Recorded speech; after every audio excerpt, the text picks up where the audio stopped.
एक ये magnifying glass लेके आई हूं अपने साथ।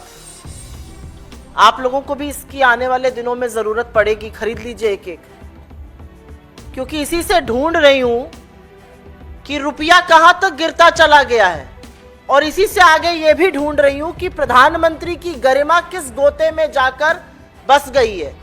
कहां तक गिरी है प्रधानमंत्री की गरिमा और रुपया, ये इस मैग्नीफाइंग ग्लास से मैं भी ढूंढ रही हूं, और ये मैग्नीफाइंग ग्लास से आप भी ढूंढिएगा। ढूंढो तो मिल ही नहीं रहा है, रुपया गिरता ही जा रहा है, गिरता ही जा रहा है, संभाले संभल नहीं रहा है। 87 पर गोता लगाने को रुपया तैयार है।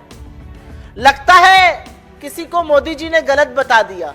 अरे सेंचुरी नहीं लगवानी है रुपये से, रुपये को संभालना है। लेकिन एक एक ये मैग्नीफाइंग ग्लास आप लोग भी खरीद लीजिए तो रुपये को ढूंढिएगा और प्रधानमंत्री की गरिमा को भी ढूंढिएगा। एक बड़े महान अर्थशास्त्री ने कहा था, जैसे जैसे रुपया गिरता है वैसे वैसे प्रधानमंत्री की प्रतिष्ठा भी गिरती है। मेरे सूत्र तो मुझे बता रहे हैं कि प्रधानमंत्री आवास और कार्यालय में बड़ी खुदाई चल रही है। ढूंढा जा रहा है खुदाई कर करके कि कौन से गड्ढे में प्रधानमंत्री की प्रतिष्ठा जाकर घुस गई है। पता नहीं आपके सूत्र आप लोगों को बता रहे हैं कि नहीं बता रहे हैं। रुपया अपने सबसे निचले स्तर पर $1 के मुकाबले, प्लीज चेंज द ग्राफिक, 87 के पार लगाने को बेआबरू है। 86-95 तक आ गया था, फिर थोड़ी विदेशी मुद्रा भंडार को कम किया गया, जैसे तैसे 86-30 पर संभाला गया। लेकिन कुछ ही दिनों और कुछ ही घंटों की बात है, 87 भी पार हो जाएगा। और यहां पर इसलिए यह बात बतानी जरूरी है क्योंकि जब नरेंद्र मोदी इस देश के प्रधानमंत्री बने मई 2014 में, तब उनको हमने रुपया 58 पे दिया था। चौथा ग्राफिक लगाइए। $1 के मुकाबले मई 2014 में रुपया 58 था। जनवरी 2025 आते आते वो 87 पहुंच गया है। अकेले नरेंद्र मोदी ने रुपए को 50% डुबो दिया, रुपया पतला होता जा रहा है, यही कहते थे वो, और उसको पतला वो करते जा रहे हैं। और ये भी कहते थे मैं शासन में बैठा हूं, मैं समझ सकता हूं। अब तो आप प्रधानमंत्री बने बैठे हैं, क्यों नहीं समझ पा रहे हैं। 58 पे रुपया दिया गया, उसको 87 पे पहुंचाया, मतलब 29 रुपए के करीब करीब रुपया गिरा, और 50% डाउन है रुपया नरेंद्र मोदी जी के शासनकाल में। और ऐसा नहीं है कि रुपए को बचाने के लिए कुछ किया नहीं गया, पूरी ताकत लगाई जा रही है आरबीआई की ओर से। विदेशी मुद्रा भंडार, अगला ग्राफिक दिखाया जाए, 5वां। सितंबर 2024 में पीक पर विदेशी मुद्रा भंडार था $704 बिलियन। उसमें से लगभग $80 बिलियन खर्च कर दिया गया कि किसी तरह से तो संभले रुपया, लेकिन वो रस्साकशी चल रही है और रुपया संभाले संभल नहीं रहा है। $80 बिलियन खर्च किए गए, मतलब करीब करीब 6,83,000 करोड़ रुपए खर्च किए गए कि रुपया 87 ना पहुंच जाए। लेकिन रुपया तो गिरता ही जा रहा है, गिरता ही जा रहा है और गिरता ही जा रहा है। और जैसा कि आपको दिख रहा है, यह है फॉरेक्स रिजर्व, विदेशी मुद्रा भंडार, फॉरेन एक्सचेंज रिजर्व 10 महीने में अपने सबसे निचले स्तर पर आ चुका है। वो ग्राफिक देख लीजिए आप लोग। 27 सितंबर 2024 को जो डेटा आया, उसमें देश का विदेशी मुद्रा भंडार $704 बिलियन था, और उसके बाद उसने थमने का नाम नहीं लिया गिरावट में। 704 से 701 हुआ, फिर 690 हुआ। ये जो डेटा है ये आरबीआई हर हफ्ते निकालता है, आज भी निकालेगा शाम को, और वो गिरेगा। $704 बिलियन, 701, 690, 688, 684, 682, 675, 657, 654, 652, 634 और $625 बिलियन। $80 बिलियन इसमें से खर्च हो गए करीब करीब कि रुपया बच जाए। फॉरेक्स रिजर्व पर खसोट खसोट के पैसा बहाया जा रहा है पानी की तरह, लेकिन रुपया संभाले नहीं संभल रहा है। और अब ये सबसे जरूरी ग्राफिक है, ये सारी चीजें हम आपके साथ साझा करेंगे और आशा करेंगे कि आप भी दिव्य ज्योति खोलकर इसको आगे बढ़ाइए। ये ग्राफिक सबसे जरूरी ग्राफिक है, क्योंकि हो सकता है आप नरेंद्र मोदी जी से रुपए पर चर्चा करिए या निर्मला जी से, तो वो नेहरू जी पर इसका दोषारोपण करने लगे कि नेहरू जी नहीं संभालने दे रहे रुपया। जब अंग्रेज ये देश छोड़कर गए तो रुपए और डॉलर की कीमत 3 रुपए 31 पैसे का $1 था, 3 रुपए 31 पैसे का। और ये ग्राफ मेरे पीछे आपको दिखाता है कि कितना किस प्रधानमंत्री ने रुपए की गिरावट में कंट्रीब्यूट किया। वो 3.3187 पर कैसे पहुंचा, वो जो 83-84 रुपए की गिरावट है उसमें किस प्रधानमंत्री ने कितना कंट्रीब्यूट किया, ये डेटा आपके सामने है। यहां पर नेहरू जी ने टोटल गिरावट में 2% की हिस्सेदारी दी। शास्त्री जी के दौर में रुपए का मूल्य सेम रहा तो उसको हमने यहां नहीं लिया है। इंदिरा जी जब पहली बार प्रधानमंत्री बनी 67 से 77 के बीच में, 67 से 77, तो रुपए में जो पूरा कंट्रीब्यूशन उनका रुपए की गिरावट में था वो 5% का था।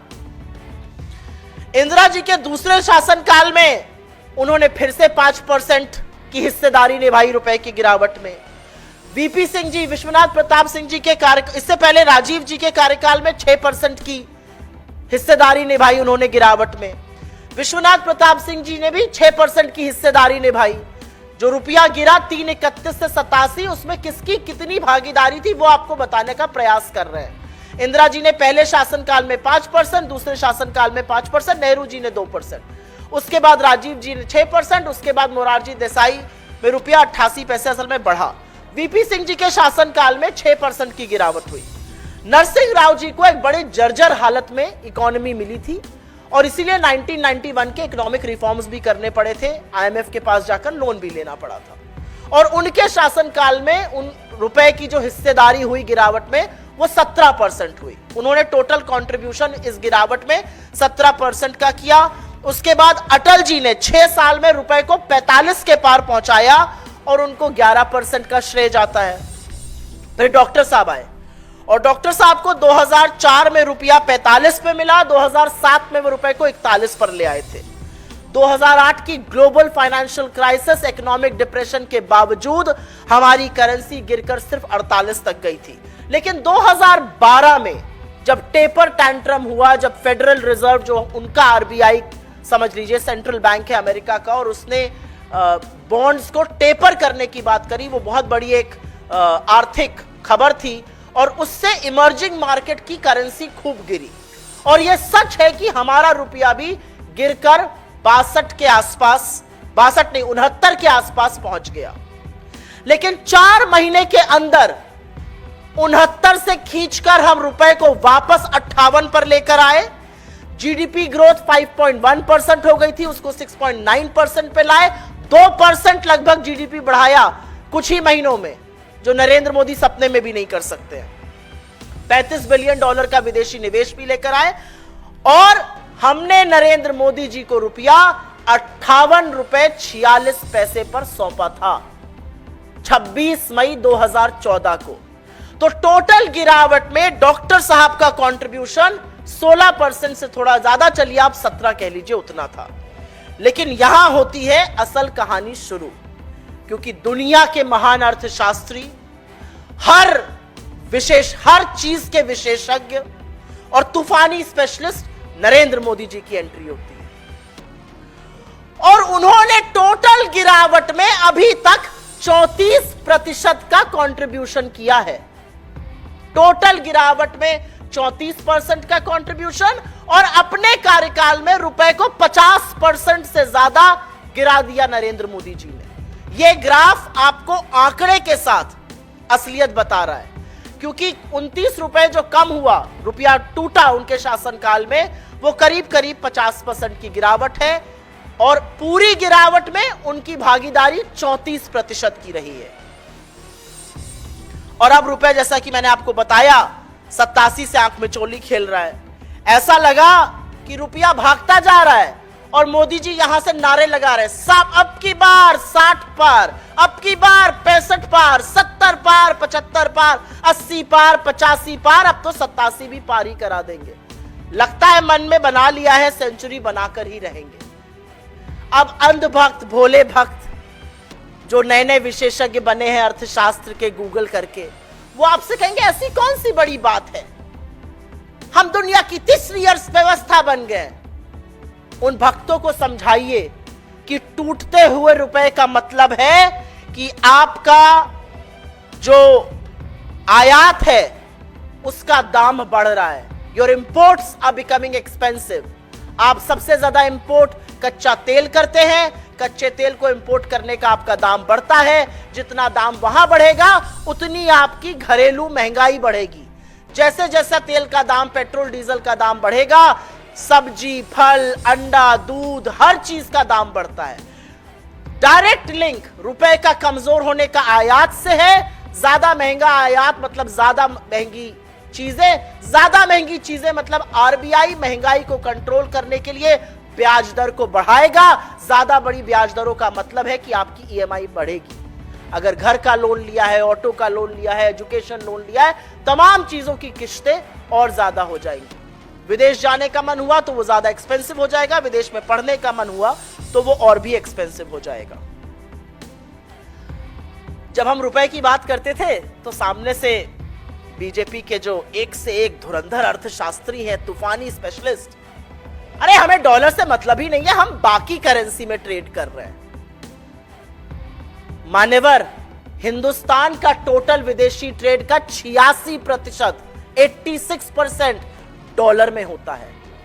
और मोदी मित्र ट्रंप प्रेसिडेंट बनते ही उन्होंने क्या कहा, चेतावनी दे डाली कि ब्रिक्स के Nations, Brazil, Russia, India, China, south Africa के नेशन अगर किसी और करेंसी में डॉलर के अलावा ट्रेड करेंगे तो उन पर मैं 100% टैरिफ लगाऊंगा। अब पता जी मोदी जी का मूड ठीक हुआ है कि नहीं, बुलाए नहीं गए थे, पता नहीं थोड़े उभरे हैं उस शौक से कि नहीं उभरे हैं। लेकिन अगर शौक से उभरेंगे, टूटा दिल जुड़ेगा तो देखेंगे कि मित्र ने तो चेतावनी दे डाली है, तो डॉलर में आपको ट्रेड करना पड़ेगा। और डॉलर के मुकाबले रुपए को आप कंट्रोल नहीं कर पा रहे हैं।